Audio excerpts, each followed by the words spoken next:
Hello students, this is Naveen Upadhyay. You are watching your favorite subject physics. Now we will start a new lecture. First of all, we will connect our lecture to the last topic और last lecture में हमने जिस topic की बात की थी वहाँ हमने एरर्स इन मेजरमेंट किसी फिजिकल क्वांटिटी का जब हम मेजरमेंट करते हैं तो जो हमें ऑब्जर्वेशन मिलती है वो उस ऑब्जर्वेशन में जो एरर्स है, एरर्स यानी कि त्रुटि कब धनात्मक और कब ऋणात्मक होगी। दूसरा, किसी भी उपकरण की जो लीस्ट काउंट होती है अल्पत मांग कैसे देखते हैं। और फाइनली उस लेक्चर में हमने बात की थी सिग्निफिकेंट फिगर्स यानी कि सार्थक अंकों की। अब हम आज के लेक्चर में बात करेंगे प्रॉपर किस टॉपिक की, एरर्स यानी कि त्रुटियां, मापन में त्रुटि, error in measurement, errors in measurement, errors in measurement, मापन में त्रुटि। तो ये जो टॉपिक है हम थोड़ा सा हमने अपने लास्ट लेक्चर में इसको डिस्कशन किया था, मापन में त्रुटि, मापन में त्रुटि, है ना। तो थोड़ा सा हम इसको पहले डिफाइन कर चुके हैं, डिस्कशन कर चुके हैं और अब हम इसको कंप्लीट एरर्स होते क्या है, कितने टाइप्स के होते हैं और एरर्स की जो कैलकुलेशन होती है वो हम कैसे करते हैं, इन सब के बारे में बात करेंगे। तो सबसे पहले हम बात कर रहे हैं किस चीज की, एरर्स की। एरर होता क्या है ना। तो वहां हमने एग्जाम्पल जो लिए थे वहां मैंने आपको बताया था कि किसी भी भौतिक राशि के मापन, किसी भी भौतिक राशि का जब हम मापन करते हैं तो मापन से जो प्रेक्षित मान आता है वो प्रेक्षित मान उस भौतिक राशि के वास्तविक मान से कुछ कम या कुछ ज्यादा आता है। उस वास्तविक मान और प्रेक्षित मान का जो अंतर होता है वही क्या कहलाती है, त्रुटि कहलाती है। वो अंतर क्या कहलाता है, त्रुटि। ये जो त्रुटि है ये धनात्मक भी हो सकती है और ऋणात्मक भी हो सकती है ना। और ये मैंने आपको बताया था कि कब त्रुटि धनात्मक होती है और कब त्रुटि ऋणात्मक होती है ना। यहाँ पे डेफिनेशन लिख दे रहा हूं मैं। किसी भौतिक राशि के, किसी भौतिक राशि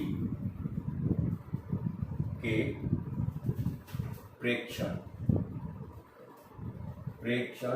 किसी भौतिक राशि के मापन से प्राप्त प्रेक्षण, मापन से प्राप्त प्रेक्षण, मापन से प्राप्त प्रेक्षित मान और किसी भौतिक राशि के मापन से प्राप्त प्रेक्षित मान उसके वास्तविक मान से कुछ कम या कुछ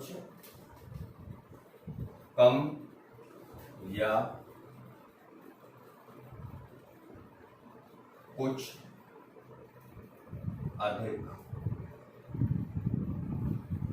प्राप्त होता है,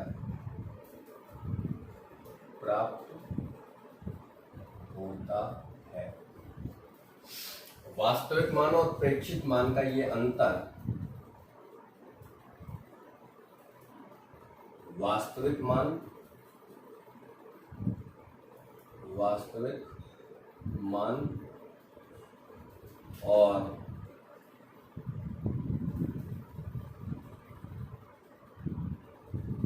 प्रेक्षित मान का यह अंतर त्रुटि कहलाता है। मापन में त्रुटि का अंतर त्रुटि कहलाता है, एरर इन मेजरमेंट, है ना। तो इसका मतलब जो त्रुटि है, मापन में जो त्रुटि है, उसका फॉर्मूला क्या हो गया? मापन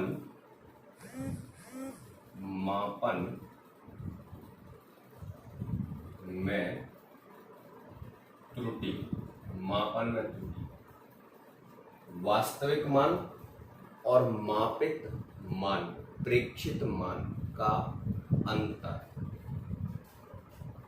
वास्तविक मान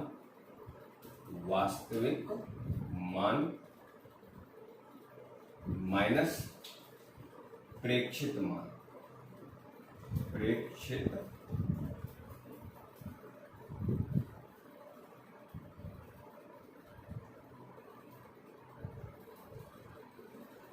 मान का जो अंतर होता है, वो अंतर ही क्या होती है? त्रुटि होती है। त्रुटि माय डियर, मैं अगर इसको डेल्टा ए से ले लूं तो ये ए माइनस ए डैश, ए माइनस ए डैश। देखो ए जो है वो मैं वास्तविक मान मान ले रहा हूँ और ए किसी भौतिक राशि का प्रेक्षित, ए डैश उस भौतिक राशि का क्या है? प्रेक्षित मान है।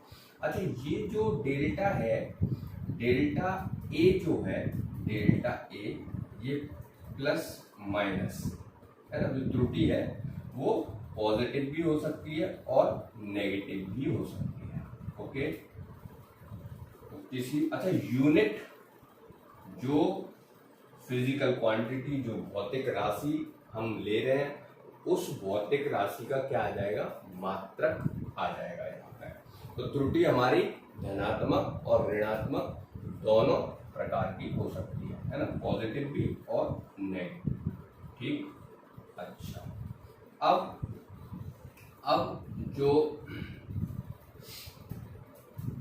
अब अपन आगे बात करते हैं। ये जो त्रुटि है, ये त्रुटि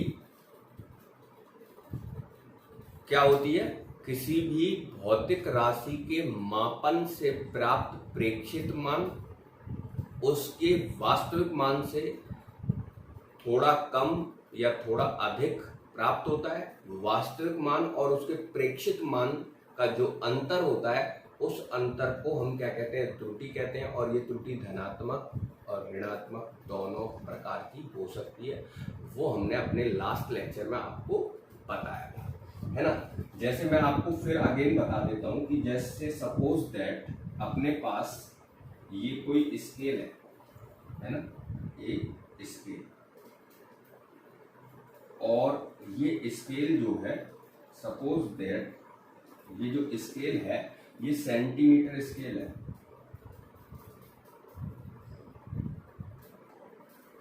सेंटीमीटर स्केल, और इस सेंटीमीटर स्केल पर ये डिवीजन 0, ये 1, 2, 3, 4 और ये 5। ठीक है, अब हम इस सेंटीमीटर स्केल से किसी रॉड, यहाँ मैंने एक सेकेंड, तो ये तो अपना क्या है? सेंटीमीटर स्केल है, और इस पर जो डिवीजन है वो सेंटीमीटर में है, खाने जो है वो काय में? सेंटीमीटर। अब हम इस सेंटीमीटर स्केल से किसी रॉड की लेंथ का मेजरमेंट करना चाहते हैं। तो जो रॉड है उसकी जो लेंथ है, रॉड की लेंथ ये, ठीक है। अब जो रॉड की जो लेंथ है माय डियर, रॉड की जो लेंथ है वो ये, हम इस रॉड की लेंथ का मेजरमेंट करना चाहते हैं। अब आप देख रहे हो जो रॉड की लेंथ है उसका अगर हम प्रेक्षित मान देख रहे हैं तो वो 4 से कुछ ज्यादा है और 5 से कुछ कम है। अब कितना कम है या कितना ज्यादा है ये नहीं पता है, तो ग्रेटर देन 4 सेंटीमीटर और लेस देन 5 सेंटीमीटर। ठीक है। अच्छा, अब अगर हम इफ यदि प्रेक्षित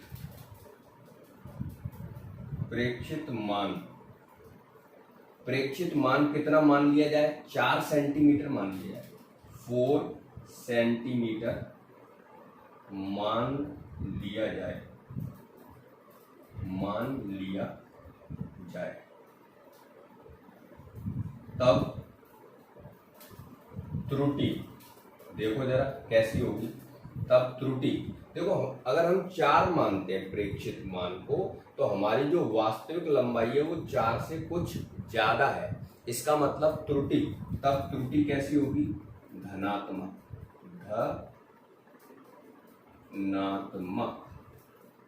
तब त्रुटि धनात्मक होगी। ठीक है। और यदि प्रेक्षित मान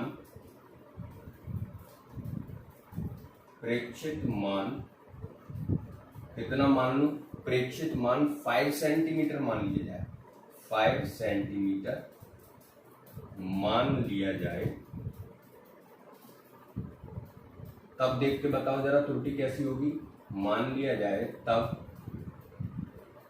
तब देखो, अगर हम 5 सेंटीमीटर मानते हैं तो हमारी जो लंबाई है रॉड की, जो वास्तविक लंबाई है वो 5 से कुछ कम है।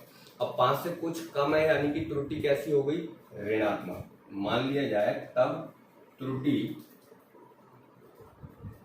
ऋणात्मक होगी।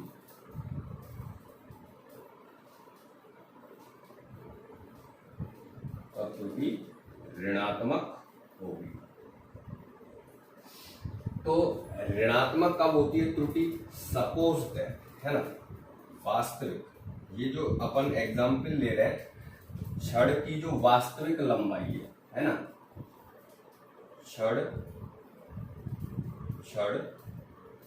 की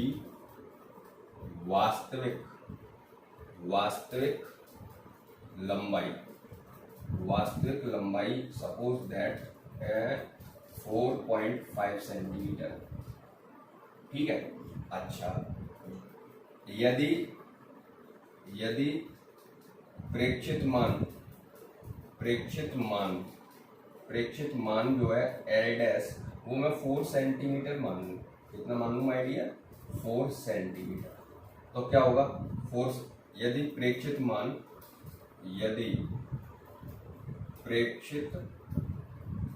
मान एल डैश कितना मान लो, 4 सेंटीमीटर। अब बताओ जरा त्रुटि कितनी होगी, delta l is equal to कितना आ गया, डेल्टा एल जो है,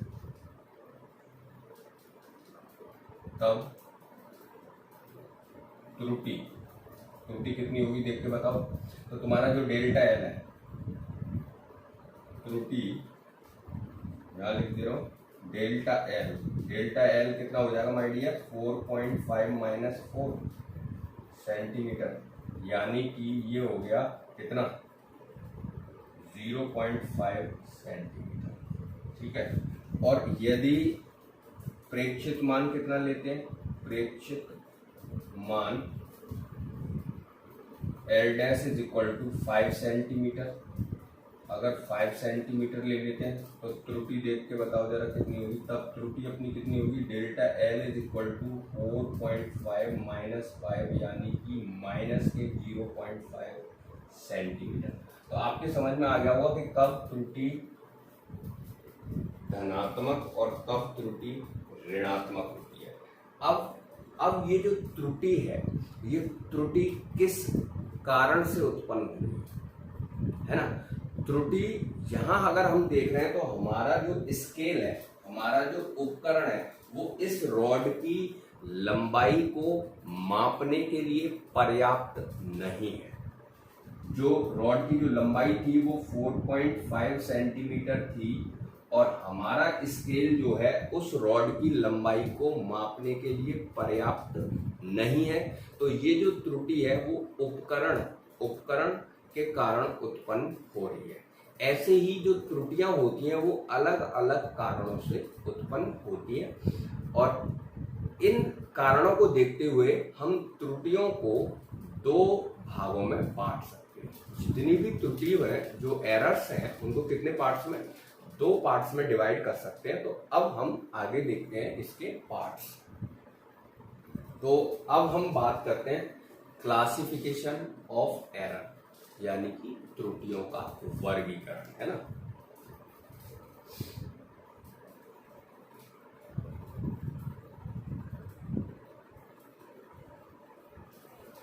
classification of errors, classification of errors, त्रुटियों का वर्गीकरण, है ना। त्रुटियों का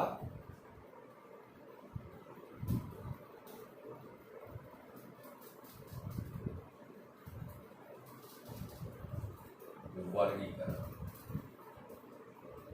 तो त्रुटियों का जो वर्गीकरण है, अभी हम बात कर रहे थे क्या कि त्रुटियों के उत्पन्न होने का कारण, त्रुटियों के उत्पन्न होने के कारणों को देखते हुए हम त्रुटियों को दो भागों में बांट सकते हैं, है ना। त्रुटियों के उत्पन्न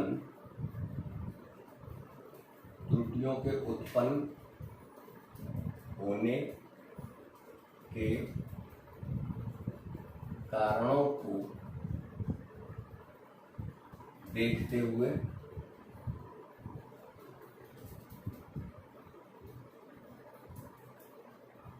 हम इन्हें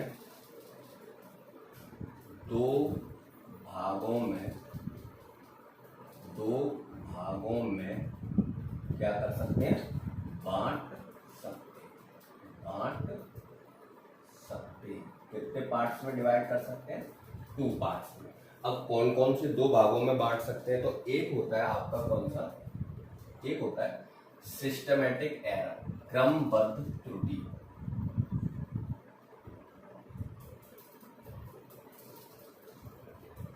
सिस्टमैटिक एरर, क्रमबद्ध त्रुटि, है ना, क्रमबद्ध त्रुटि। और दूसरा होता है माय डियर, दूसरा होता है रैंडम एरर। रैंडम यानी कि आकस्मिक और यादृच्छिक त्रुटि, रैंडम एरर,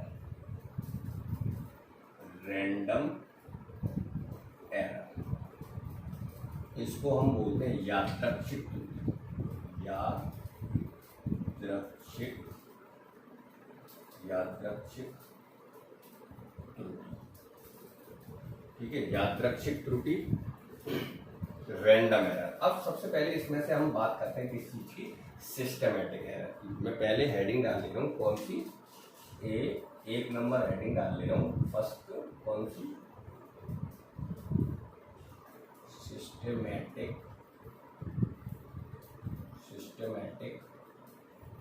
एरर, क्रमबद्ध त्रुटियां,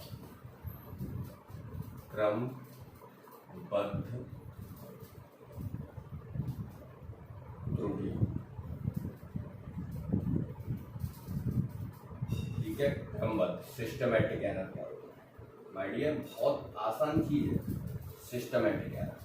देखो क्या है कि अभी हमने जो एग्जाम्पल लिया था, जो रॉड की जो लेंथ थी 4.5 सेंटीमीटर और जो हमारा स्केल था वो उस रॉड की लंबाई को मापने में पर्याप्त नहीं था, है ना। तो वो जो एरर्स है वो किसकी वजह से आ रहा है, उपकरण के इम्परफेक्शन की वजह से, उपकरण जो है वो उस लंबाई को मापने में क्या था, पर्याप्त नहीं था, वो उपकरण की वजह से एरर आ रहा था, है ना। अच्छा, ऐसे ही आप देख रहे हो कि जो आप मान लो टाइम मेजरमेंट करने के लिए हम काय का यूज करते हैं, वॉच का यूज करते हैं, और वॉच के अंदर अपन देखते हैं कि 3 निडल होती है, एक आवर्स की निडल होती है, एक मिनट की निडल होती है और एक सेकंड की निडल होती है ना। अगर मैं उस वॉच में से, जो वॉच है उसमें से सेकंड वाली निडल हटा देता हूं, केवल 2 ही निडल है उसके अंदर, एक आवर्स की और एक मिनट की, तो क्या उस वॉच से एक्यूरेट टाइम मेजर किया जा सकता है? ये क्वेश्चन मैं आपसे पूछ रहा हूं, क्या उस वॉच से एक्यूरेट टाइम मेजर किया जा सकता है? तो वो वॉच जो है वो एक्यूरेट मेजरमेंट नहीं कर सकती है, वो केवल मिनट्स तक ही मेजरमेंट करेगी, सेकेंडों में नहीं कर पाएगी, है ना। तो यानी कि वो कमी किसकी है, उस उपकरण की कमी है ना। इसको हम मिनिमाइज भी कर सकते हैं या दूर भी कर सकते हैं इस एरर को। हम क्या करेंगे, ऐसी वॉच लेंगे जिसके अंदर आवर्स की निडल, है ना, मिनट्स की निडल और सेकंड वाली निडल भी हो, है ना। तो ऐसी त्रुटियां जिनके उत्पन्न होने का कारण हमें ज्ञात होता है, जो प्रेक्षक है उसको पहले से ही पता है कि ये त्रुटि किस कारण से आ रही है, और उस त्रुटि को वो दूर भी कर सकता है ना, उस त्रुटि को मिनिमाइज भी कर सकता है, रिड्यूस भी कर सकता है, कंप्लीटली रिड्यूस भी कर सकता है, क्योंकि उसको कारण पता है, कॉज पता है। तो ऐसी त्रुटि जो है, कौन सी त्रुटि कहलाती है, क्रमबद्ध त्रुटि कहलाती है, क्रमबद्ध यानी कि सिस्टमैटिक एरर, है ना। और अगर ऐसी त्रुटियां जिनके उत्पन्न होने का कारण हमें ज्ञात नहीं है और जो अचानक उत्पन्न हो जाती है, वो त्रुटि कहलाती है कौन सी, रैंडम एरर यानी कि यादृच्छिक त्रुटि। सपोज दैट तुम्हारे पास एक सिक्का है और तुम क्या करते हो, उस सिक्के को, और एक वॉच है ना, उसमें मिनट भी है, आवर्स वाली निडल भी है और सेकंड वाली निडल भी है, और तुम्हारे हाथ में वो वॉच बंधी हुई है, और उस कॉइन को, सिक्के को तुम हवा में उछालते हो, है ना। अब जब तुम सिक्के को हवा में उछालते हो तो वो कुछ देर, कुछ सेकंड के बाद वापस हाथ में लौट के आ जाता है, वापस कहाँ जाता है, हाथ में लौट के। अब हम टाइम देखते हैं, सपोज दैट 4 सेकंड लगते हैं या 5 सेकंड लगते हैं उसको लौट के आने में। अब मैं आपसे कहता हूं कि इस सिक्के को दोबारा उछालो हवा में और टाइम नोट करो, तो आप देखोगे कि वो दोबारा 5 सेकंड में वापस नहीं आएगा, या तो 5 से कुछ ज्यादा टाइम लेगा या 5 से कुछ कम टाइम लेगा। जबकि देखो सिक्का भी वही है, कॉइन भी वही है, और प्रेक्षक जो सिक्के को उछाल रहा है वो व्यक्ति भी वही है, और वॉच भी यानी घड़ी भी वही है, फिर सारी चीजें सेम है, तो फिर ये डिफरेंस क्यों आता है? तो इसका कोई कारण पता नहीं चल सकता, और ना हम इसका कारण भी पता नहीं है, और ये अचानक उत्पन्न हो गया। ये जो एरर्स है वो अचानक उत्पन्न हुआ है और इसका कारण भी हमें ज्ञात नहीं है। तो ऐसी जो त्रुटि होती है, और इनको कंप्लीटली रिड्यूस नहीं कर सकते, पूरी तरह इस त्रुटि को समाप्त भी नहीं किया जा सकता है। ऐसी त्रुटि क्या होती है, रैंडम एरर यानी कि यादृच्छिक त्रुटि। तो मैं डिफाइन करता हूं फटाफट से। सबसे पहले क्रमबद्ध त्रुटि क्या होती है ना, ऐसी त्रुटि जिनके उत्पन्न होने का कारण इस प्रकार की त्रुटि,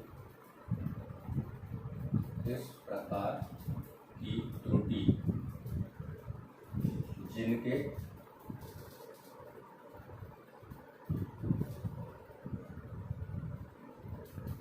उत्पन्न होने का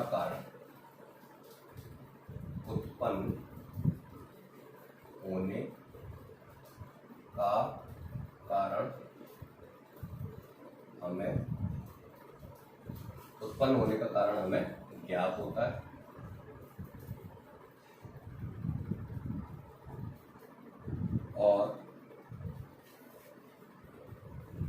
और इसे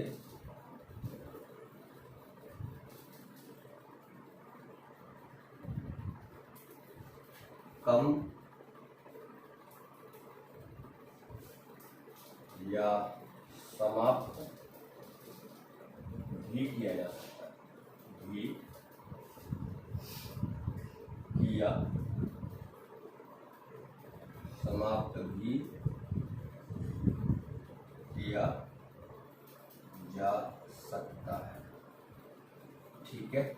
अब ये जो त्रुटि है इनको भी कि ये जो क्रमबद्ध त्रुटि है, सिस्टमैटिक एरर्स जो है वो किस कारण से उत्पन्न हो रहा है, वो उपकरण की कमी के कारण से उत्पन्न हो रहा है या जो प्रेक्षक है उसकी कमी के कारण से उत्पन्न हो रहा है। मान लो प्रेक्षक को घड़ी देखना आती ही नहीं है, अब तुम उसको कितनी भी सही घड़ी पकड़ा दो, चाहे उसमें मिनट का आवर्स है, मिनट्स की निडल्स है, आवर्स की निडल है, सेकंड की निडल है, तुमने एक बहुत अच्छी कंपनी की और एकदम परफेक्ट वॉच किसी व्यक्ति को लेके दे दी, लेकिन उस व्यक्ति को वॉच देखना आती ही नहीं है, तो उसमें फिर उपकरण की गलती नहीं है, वो गलती किसकी है, उस प्रेक्षक की है। उस प्रेक्षक तो प्रेक्षक की वजह से है ना। तो पहले प्रेक्षक को सिखाओ, भैया तू घड़ी देखना सीख कि ऐसे घड़ी को देखते हैं अपन, है ना, टाइम ऐसे देखते हैं, फिर उसके बाद उसको घड़ी दो।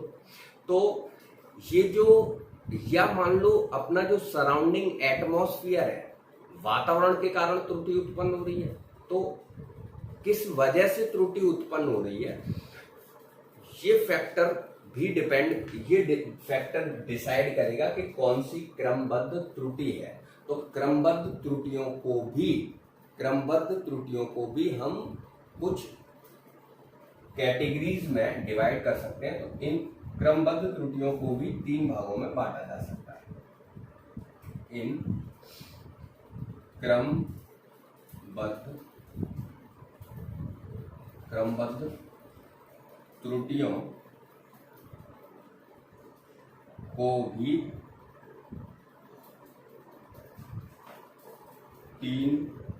त्रुटियों को भी 3 भागों में बांटा जा सकता है। अन्य 3 भागों में बांट सकते हैं। ठीक है भाई, देख लियो और लिख लेना यहाँ से। अब कौन कौन से भाग है ना।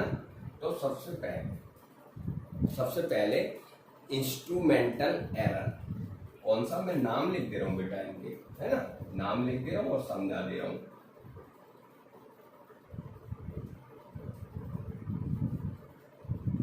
Instrumental error.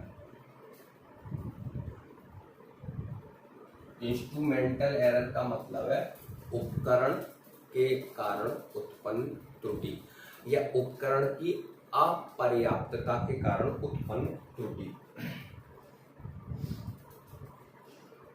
उपकरण की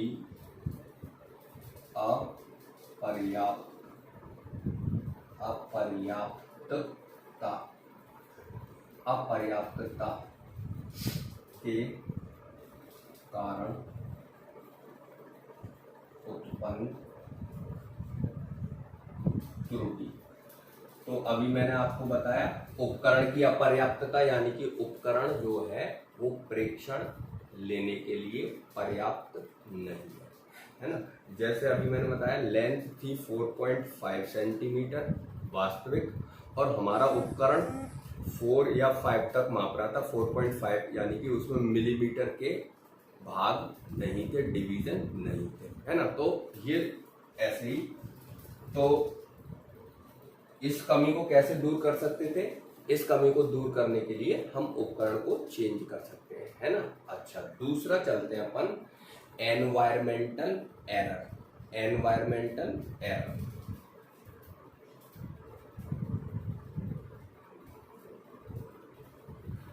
दूसरा जो है environmental error.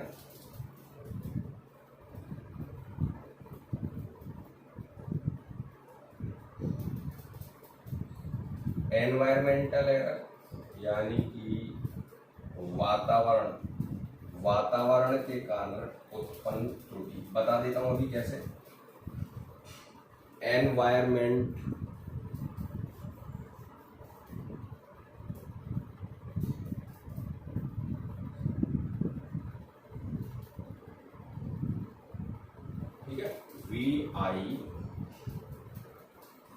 RON, environment, MENTAL, environmental error, वातावरण है ना, वातावरण के कारण उत्पन्न त्रुटि, वातावरण से उत्पन्न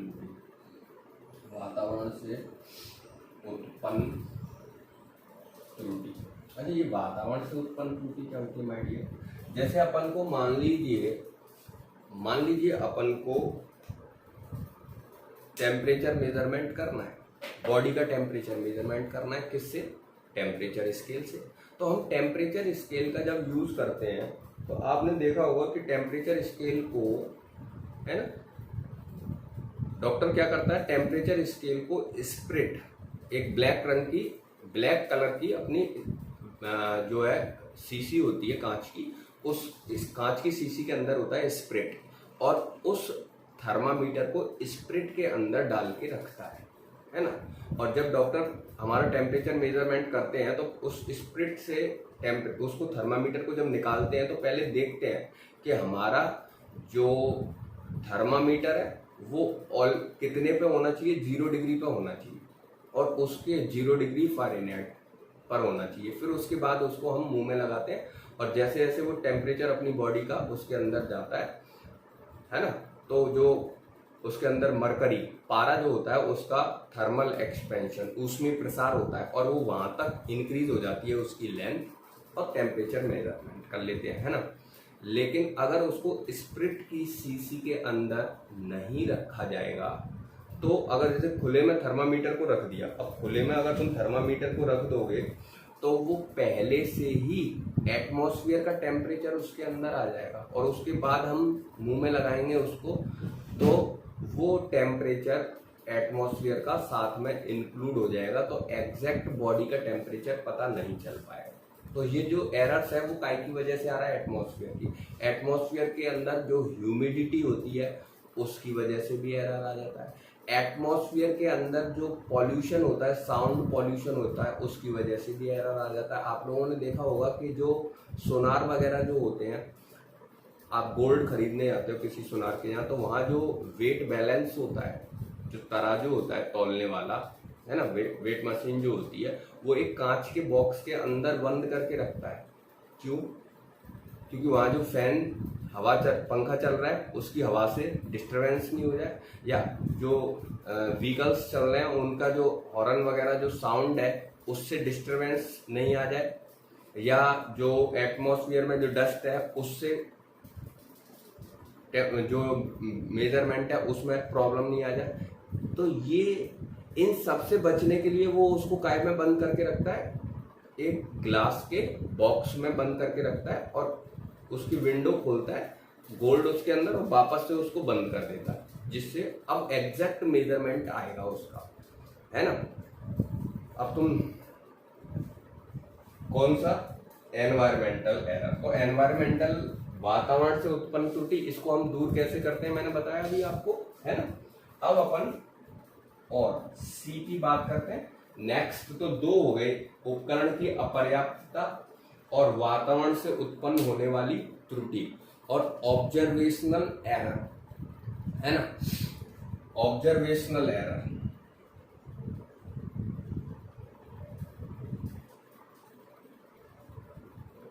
ऑब्जर्वेशनल एरर। तो जो ऑब्जर्वेशनल एरर होती है माय डियर, तो ये ऑब्जर्वेशनल एरर जो है, हाँ, तो अपन काय की बात कर रहे थे, ऑब्जर्वेशनल एरर। ये उपकरण की असमंजसता के कारण उत्पन्न होने वाली त्रुटि है। उपकरण की असमंजसता